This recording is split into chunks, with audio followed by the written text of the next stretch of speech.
Okay. Okay. So I got lucky. The guy at the campground, he did say your spot's probably just open, but go check. But your spot's probably open. But yeah, my spot's open, so I can just come early. So I'm pretty grateful. Uh, Although I wouldn't mind sitting by the lake to just enjoy the water and the fish. I wouldn't mind being right by the fish, waiting for the spot to open up. So I had to post that on a video. Like, some of us are naive dummies. Like, not all of us do these things. After I tried this alternative lifestyle living, I wanted to bond more with God, nature, realities. These lakes are really nice. So you can just trek out and you don't have to worry if the timing's off, or you ran around to get ice and then you ran around to get food and then you ran around and you just end up at the lake or at the campground or at these official places at whatever time, and you just sit there and figure it out or just enjoy the beauty of nature while you wait for your camp spot to be open. That's so cool. These people are really nice. These campgrounds are really cool. But I forgot to tell you the topic. So I'm staying here 2 days because I had a big topic. So today is God Day. So this is just the reality of God Day. So these are God people. Everybody at this campground are God people.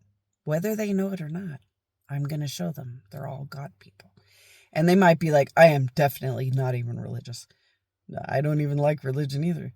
Doesn't mean you're not God people. But I'm not going to spell it out. And I'm not going to help them to understand it because it's kind of fun to help through power and intelligence to see that God is the reflection of air. God is the science of life. And a lot of times you're God type people and don't even realize that you are.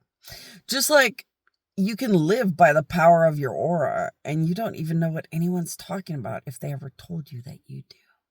So I think it's kind of cool, mesmerizing, beyond stuff that's funner to explain inside of their mind and take them on a trip about it. So today is God people, tomorrow's Jesus people. And it's just the reality of God, Jesus reality. And this is the magnitude of life. God is not God. God is the collective God reality. So when I made my children the gods, don't you ever wonder why I called them all God?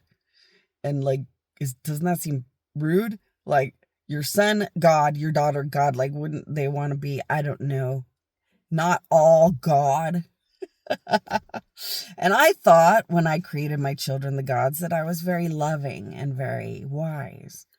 I created them to all be called God so that we all feel like a family and we all feel like a power and a connection and a reality that lives on forever and builds the greatness of goodness. And as tragedy or bad happens and it must be eliminated, it's also the perseverance, the memories, and the magnitude of so many gods throughout so many layers of time that are always like the big fathers that watch out for everything throughout all the layers forever. And it's a magnitude thing. Same thing with Jesus. Jesus's statue is technically legally used by every Jesus type savior equivalent. There's a billion Jesuses. But they're not Jesus. No one will ever replace Jesus. So if you talked about Buddha, where Buddha comes from, he's baby Buddha. And where baby Buddha comes from, he's everything the way God and Jesus are everything here. So God and Jesus as an atmosphere on earth are everything because this is God's area and God created this planet. So God the Father and his son Jesus they are the created reality family of this planet, which is why even though there's a Buddha, there's this religion, there's that religion, there's always that air of God and Jesus forever, everywhere, because they created everything. That's their title, their respect, this is their area. If you went where Buddha is baby Buddha or Buddha is the great, great Buddha, it's all about Buddha over there. And the whole atmosphere is Buddha. And then whichever powers and giants that Buddha wants to honor in his areas. And it's kind of fun to branch out of what, church wants you to live in a box, but like Zeus is cool too. Poseidon is cool too. All gods have powers. The power of God in every which way is just fun. Why live in the box when you don't have to, Some people always will, and that's okay. If you like your religious custom, there's nothing wrong with the fact that you have to have that rosary. And you like this prayer goes, this prayer, no one can change whatever structures people like. I'm just the voice of a mother that created some gods a long time ago and has that viewpoint because it's all my family. But you guys can believe in whatever you guys want. Like putting a 1 star on the lift ride, you don't ever have to listen to these things, and it never has to matter.